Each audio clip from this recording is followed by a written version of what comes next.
All right.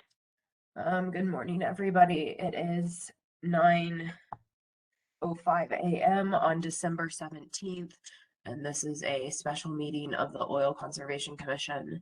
I'm Adrienne Sandoval. I'm chair of the Oil Conservation Commission and director of the Oil Conservation Division. Would the other commissioners please introduce themselves for the record? Madam Chair, thank you. Yes, good morning, everybody. Hi, I'm Greg Bloom. I'm the designee of the Commissioner of Public Lands. Thank you. Good morning, everyone. Designee Terry Warnell, designee from the Energy, Minerals, and Natural Resources Department. Thank you. Also with us today is Chris Moander, counsel to the commission. On today's agenda, first is approval of the agenda. I don't note any changes. Is there a motion to adopt the agenda for today? Madam Chair, I move to adopt the agenda for today. I second that motion. Mr. Moander, would you do a roll call, please? Yes, Commissioner Bloom. Approve. Commissioner Warnell. Approved. Madam Chair. Approve. The motion carries. Next item on the agenda is approval of the December 9th, 2021 minutes. Commissioners, have you reviewed the minutes, and is there a motion to approve them? Madam Chair, yes, I've reviewed the minutes, and I move to approve the minutes from our last meeting. I second that motion. Would you do a roll call vote, please, Mr. Moander? Yes, Madam Chair. Commissioner Bloom. Approve. Commissioner Warnell. Approved. Madam Chair. Approved. The motion carries.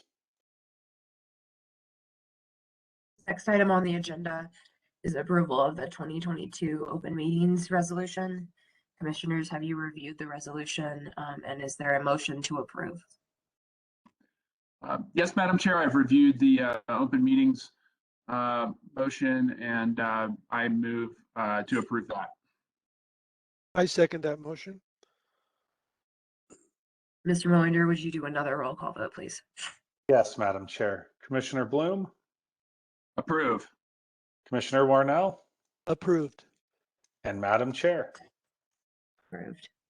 The motion carries. The next item is discussion and potential vote on February 2022 agenda continuances. I believe we were looking at rescheduling that meeting date. Is that, Mr. Moander, do you recall, is that what that agenda item was? Yes. So given the, to kind of provide a little background on this, given the short nature of at least the initial or the general session in January, and my understanding that at least with you, Madam Chair, there will be there's going to be some scheduling difficulties, and there are some cases that are going to require more attention than usual that are pending. There may be some value in continuing that docket to March because the February 22 meeting is going to fall squarely kind of in the heart of the general session. I did not see any particular legal prohibition that would prevent that from happening. And in speaking with various counsel for the various cases, there's an understanding of the gravity of the general session and especially Madam Chair's obligations. Just looking at the hearing dates, I think it's currently scheduled for the 10th. I think maybe we're proposing to move it to the 22nd. That's been one of the options rather than booting all those cases to March or April. We could set a meeting for the end of February. And I think, yeah, the 22nd was the date that had been tossed around. Commissioners, do you have any thoughts on moving the regularly scheduled February meeting from the 10th, which is in the middle of the session, to a later date, essentially the 22nd, which is the Tuesday following the close of session? Madam Chair, the 22nd would work fine for me. No problem with moving some days around. I have no problem with that either.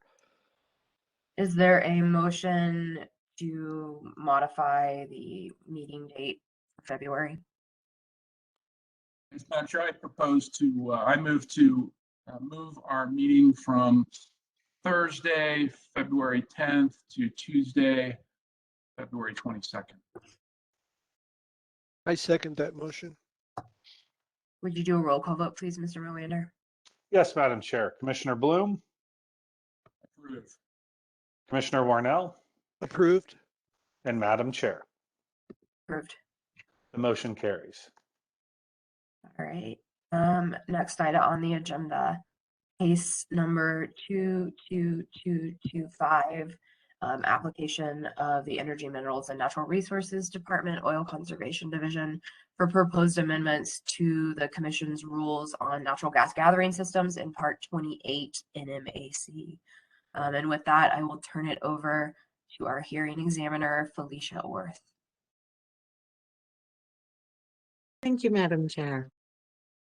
Good morning. My name is Felicia Orth, appointed as hearing officer for case number 22225 in the matter of proposed amendments to the Commission's rule on natural gas gathering systems in 19.15.28 of the New Mexico Administrative Code.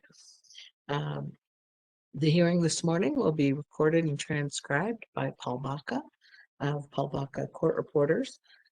The file includes the application for rulemaking, documents related to notification to the Small Business Regulatory Assistance Program, notices of public hearing, the order appointing hearing officer, a procedural order, certification of compliance with notice requirements, 2 entries of appearance. The first from the division. Mr. Ames, I saw your entry of appearance, and Mr. Feldewert on behalf of the New Mexico Oil and Gas Association. All testimony will be taken under oath and is subject to cross-examination. This is a fairly straightforward rulemaking, and as I understand it, the Commission would like to deliberate today. Madam Chair, we can have that discussion now or at the end of the record at your pleasure. We can have it now. All right. This question will be for Mr. Moander then. Mr. Moander, Yeah. I want you to assume that the testimony we will take on the petition will not take very long. And that as of yesterday, in any event, there was no public comment submitted. But the notice of public hearing notes that public comment will be taken until noon today. So my question of you is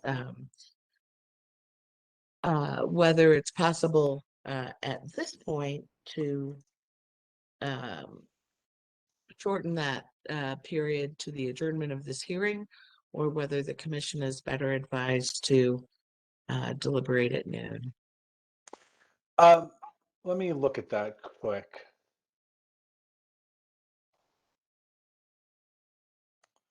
And which document? Apparently, I did not see that. Which document are you referencing, Madam Hearing Officer? Oh, there it is, the written Notice. comments. Yeah. So I think at noon. All right. So I was panicking for a second because I'm like, wait a minute, this isn't right. So this is based on the Commission's own rules and was discussed pretty heavily at the last rulemaking. So I think any public comment will remain open until noon, and at noon, at the bare minimum, I think that's when deliberations can begin. Deliberations could not begin before then. And that's something for, I think, consideration at a later rulemaking, is perhaps modifying that rule a little bit. But no, that's unfortunately what we have to do here. Thank you, Mr. Miranda. I had suspected as much. So Let's begin. And again, the hearing will be conducted in accordance with 19.15.3, particularly sections 11 and 12, and the procedural order entered by the chair in this matter. Mr. Ames, do we have any preliminary matters to discuss? No, Ms. Orth. Good morning. No, we do not. Good morning. All right. If you would then, you may either make an opening statement or call your witness. Thank you, Ms. Orth. I'll make a brief opening statement and then we'll call our witness for testimony. Good morning, Madam Chair, members of the Commission. My name is Eric Ames. I'm an attorney in the Office of General Counsel of the Energy, Minerals, and Natural Resources Department, appearing today on behalf of the Oil Conservation Division.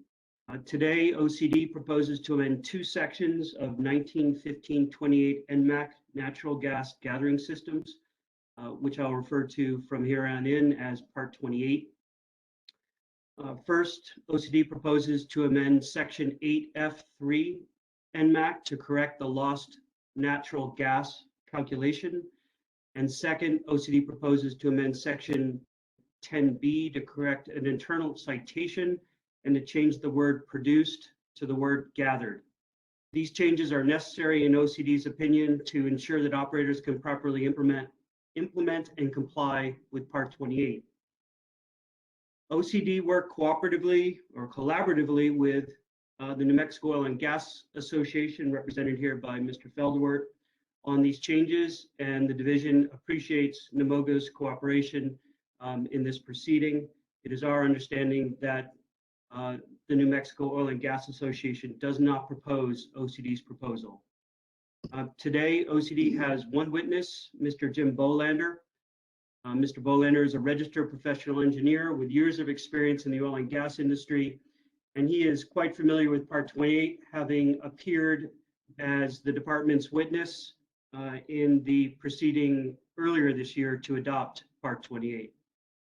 The division has two exhibits today. Both were submitted with our pre-hearing statement.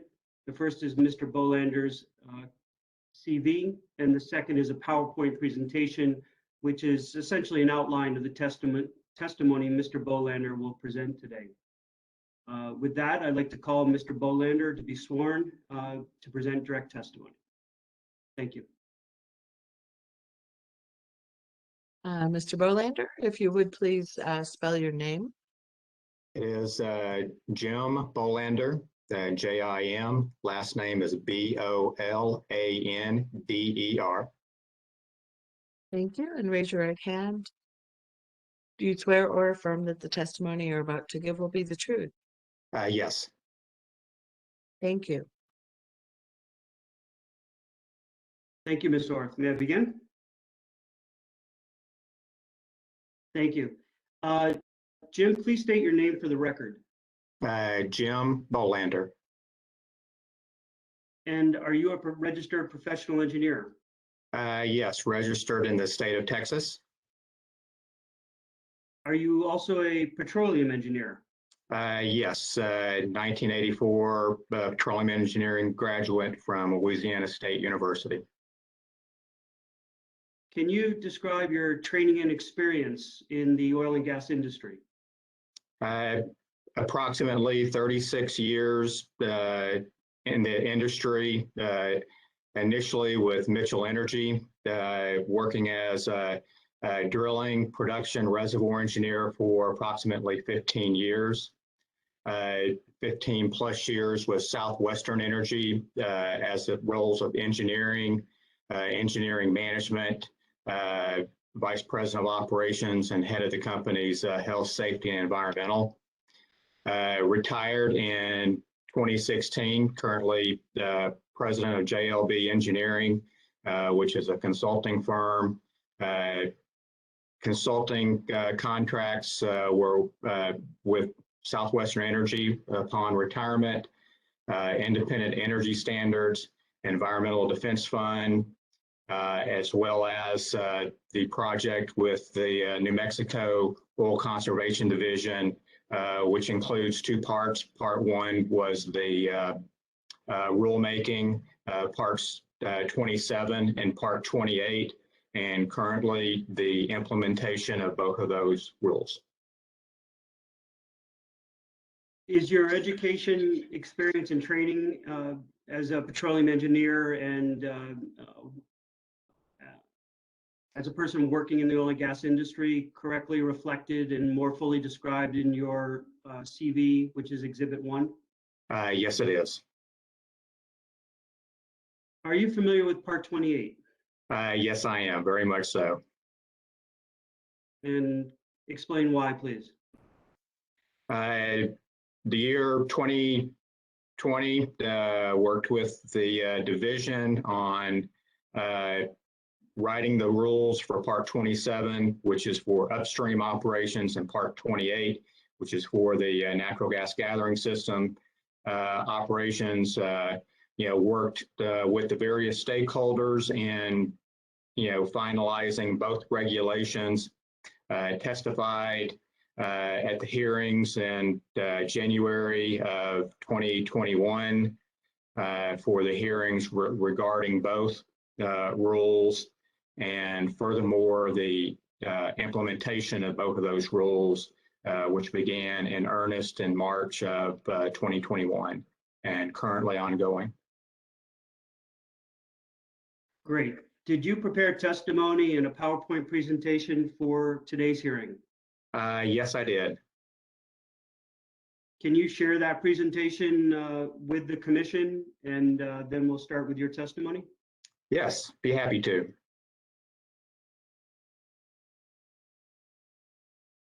It appears that I do not have share ability. I will give it to you. Thank you.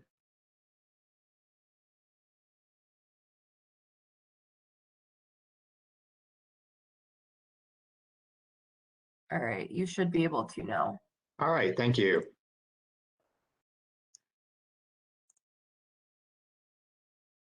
All right, can everyone see the OCD exhibit number 2? No. I do not see it, Jim.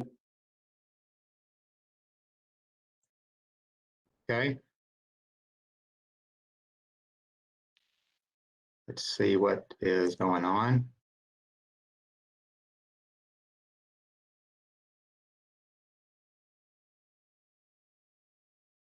Better? Yeah, got it. Thank you. All right, sorry. I missed one button to push.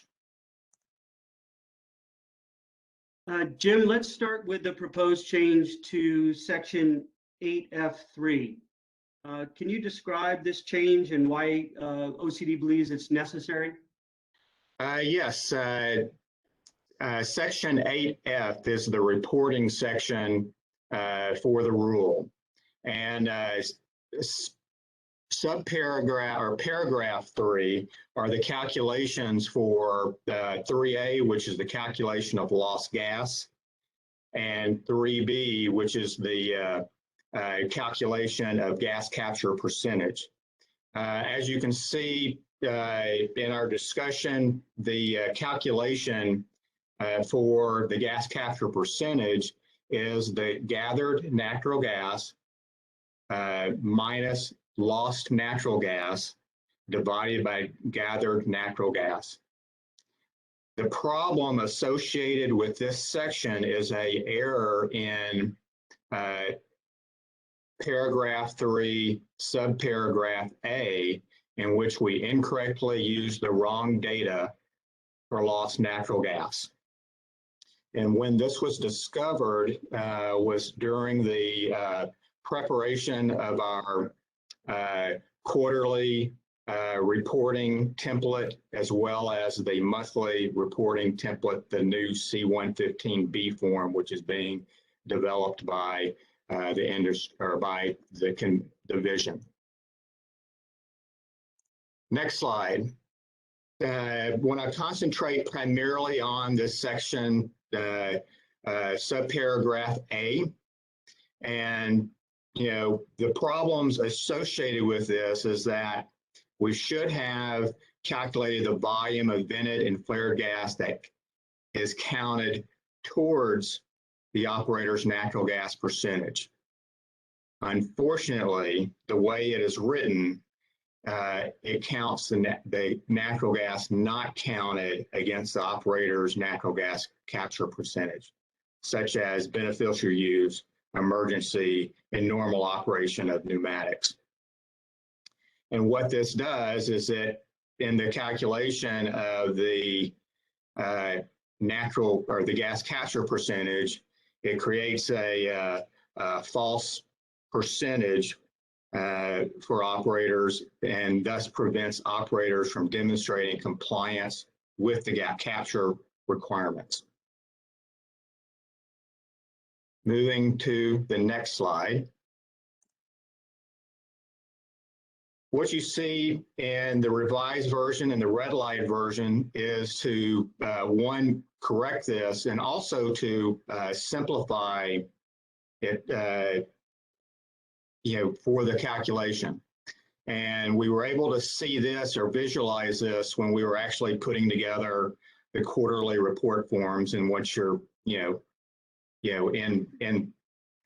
Excel and other programs like that, it really simplifies that. So what we've done very simply is we've summed the volume of vented or flared natural gas that are counted against the operator's natural gas capture percentage for the purpose of Part 28.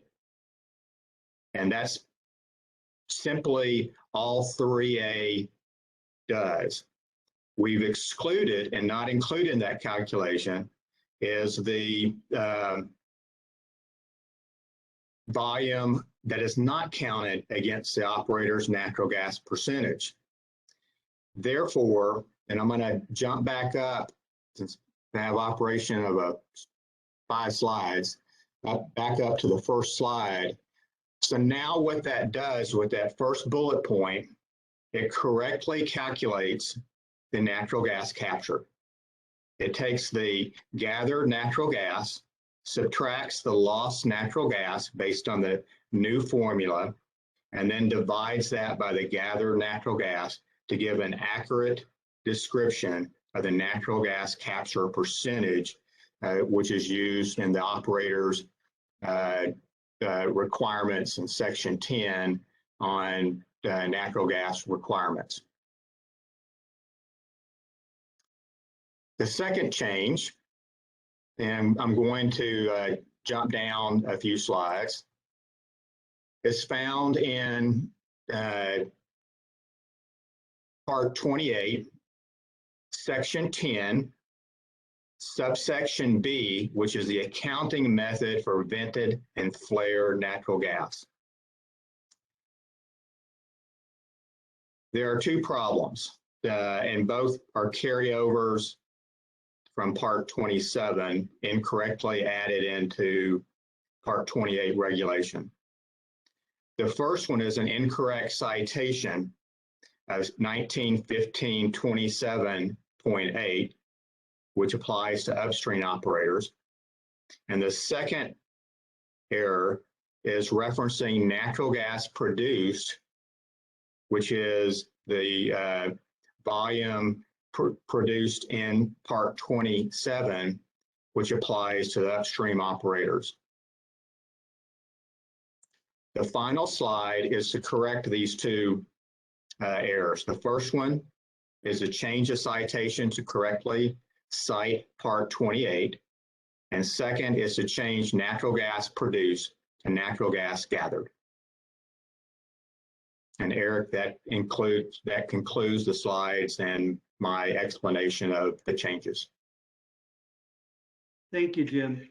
In your opinion, are the proposed changes described today necessary and appropriate to ensure that Part 28 works as intended by this commission when it originally adopted Part 28 earlier this year?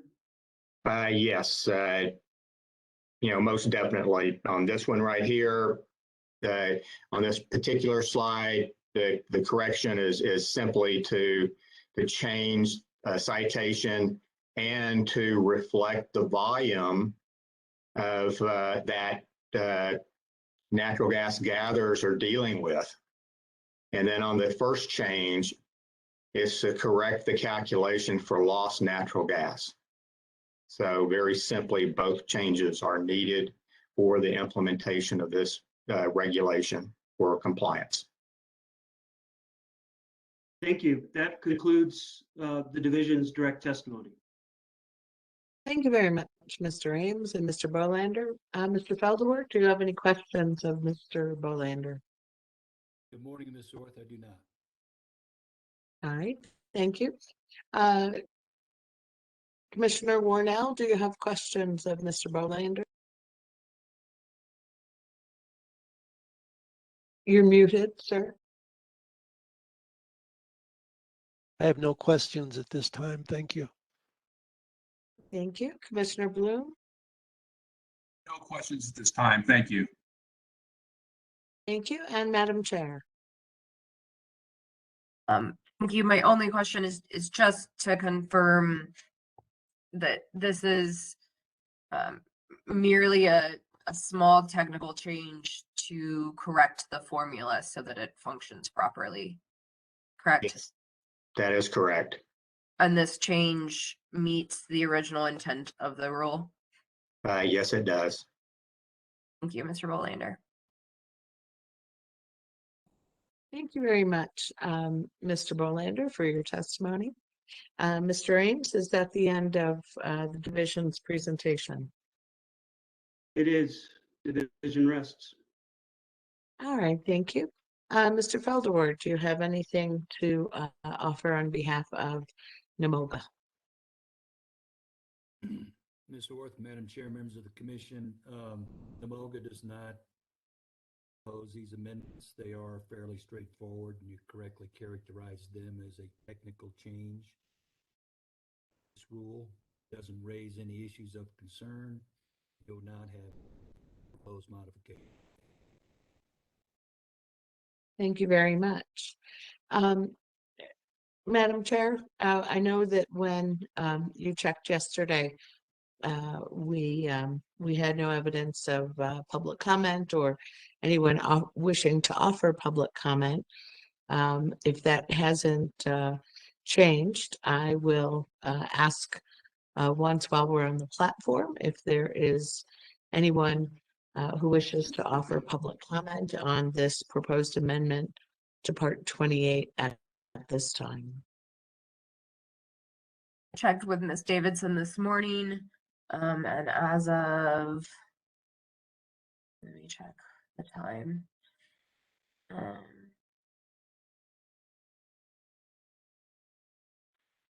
I'll find it. Also at this time, there are no additional people on the platform. It does not appear as attendees.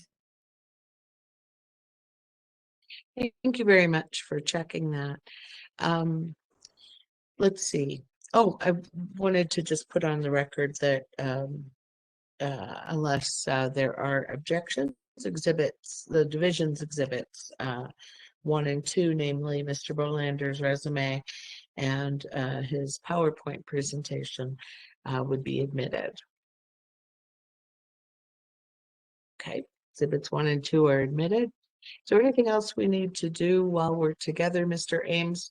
As I know you heard, it seems that the commission can't really begin its deliberations until noon today. Ms. Orth, I don't have anything. Could you explain the process, though, for reconvening?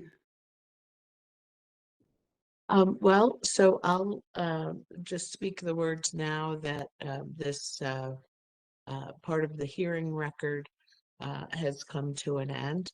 The only other thing that might be made part of the record would be a public comment submitted between now and noon. And so it would be up to Madam Chair and the other commissioners to make a decision to reconvene at noon. So Madam Chair, I will mute myself and let you take it from here. Thank you, Ms. Orth.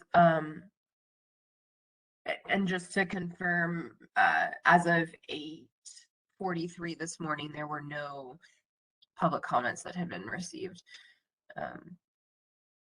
So I would propose that we reconvene at noon to deliberate regarding the rule. That will make sure that we have we will have been able to take into consideration any comments that have been received, and then we can move forward.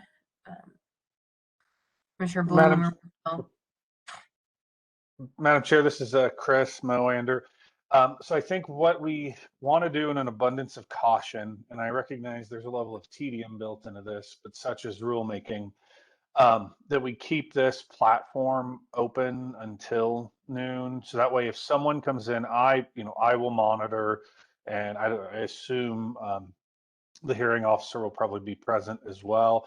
So if someone does come in and want to make a comment up to noon, then we could notify and have everyone return to receive that comment on the record. That's my suggestion. That's fine. I can leave the platform open so that anyone is able to join at any point in time. And I will monitor it as well. I'll turn off my video, but I'll monitor it. Thank you. Do we need to make a motion to reconvene at noon? Well, in a sense, we're sort of not going into recess really at this point because the panel will be available, the commission's available. So I don't think you need to do that. On the other hand, since we have the time now, the commission could move to sort of a, well, I want to say table. I guess it would be we could adjourn the rulemaking hearing for the moment and continue with the rest of the meeting and flesh out the other 3 items in the interim as well. So that's an option too. Okay. I'm fine with moving into agendas items 7, 8, and 9, and then coming back to this at noon. I guess it technically wouldn't be adjourned, but yeah, we can proceed with the understanding that we are taking things out of order. There's nothing being added, so I don't think there's a need for a motion to modify the agenda necessarily. We'll just return to rulemaking at noon. Okay. On that note, do you have any updates for the commissioner, Mr. Melander, on pending litigation? No, Madam Chair, it's the same as it was last week. The respondent, Mr. Marker, has his reply brief due in the currently pending case on the 20th, at which point we'll learn more about where that case may or not be going, where it's heading. All right. Is there any other business before the commission?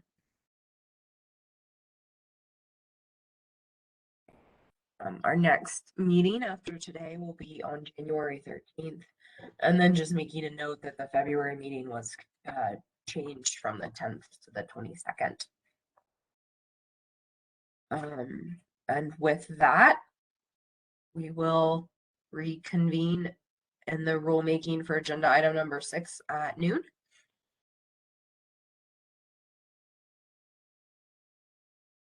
Good. Excellent. I'll keep my phone on in case we need to reconvene to hear any public input. Yes, please do that in case there's a scramble here. I don't anticipate there's going to be one, but my job's to assume the worst. So keep those communication vectors open, please. All right, I'll leave the platform open. Thank you, everybody. Thank you.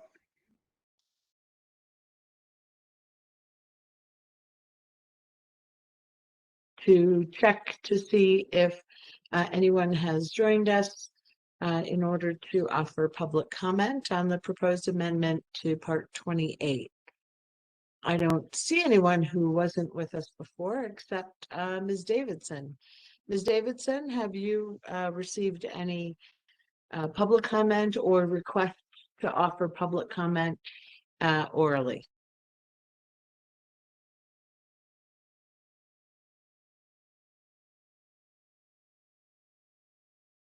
Ms. Davidson, if you're speaking, I can't hear you. Sorry, was muted. No comments of any kind at all. Thank you very much. In that case, we will close the record in this matter. And Madam Chair, I believe that it is ripe for the commission's deliberation. Thank you, Ms. Orth. Mr. Moander, do we need to do anything formal before going into deliberation, or can we just jump straight in? No, with the record closed, that signals the time's right for deliberation. So I'll let, this is one where the commission has a certain degree of liberty in how it wants to deal with deliberations. In this instance, because only one rule is under consideration and the changes are fairly minor, I'm not going to strongly encourage the commission to go line by line through these changes. But I do recommend that the commission discuss them and set forth some bases for adoption. Yep. Okay, thank you. So it looks like there are two main changes or proposed changes to Part 28. We can start with the first one, 1915-28.8.f3a. This is the formula to calculate the gas capture from midstream operations. The division is proposing this change because the previous calculation had some technical errors to it, and in order for it to work appropriately, they have proposed some changes. I agree with the changes. I think they clean up the formula, they make it clear, and they capture the intent of the original rule, which was to calculate the operator's gas capture percentage in order to show compliance with the rule. Commissioners, do you have any comments on 1915-28.8F3A? Madam Chair, clearly from what we heard today, we had an error in the recently created rule here, and we now have a proposed fix that we heard testimony on from our expert witness, guided by Mr. Ames at OCD. I have every reason to believe that this should take care of the matter related to 1915-28.8F3.A. So I am supportive of these changes. Madam Chair, I also support the gas capture formula changes. Thank you, Commissioner Warnell and Bloom. Moving on to the second change in 1915-28.10b. Here, there were just some minor cleanup pieces. There was a citation change from referring to subsection F of Part 27. It should be subsection F of Part 28. And then the other small changes here were also representing that this is the gathering section of the rule, not the production. And so changing the words produced to gathered. Again, I think these are just really some cleanup pieces of the rule. They continue to meet the original intent of the rule as the commission adopted earlier this year. And so I agree with the changes as proposed by the division. Madam Chair, I also agree that makes sense to fix the citation here and also to refer to natural gas being gathered versus produced in this section. And I also concur that this gets at the original intent of the rulemaking earlier this year and last year. Thank you. Madam Chair, I also support the changes, the cleanup. Thank you. Mr. Moander, can we do a motion for both of them at once to adopt the changes, or do we need to do them individually? Madam Chair, given the reduced size of these changes compared to more conventional rulemaking, that one motion could deal with both of these in once. Thank you.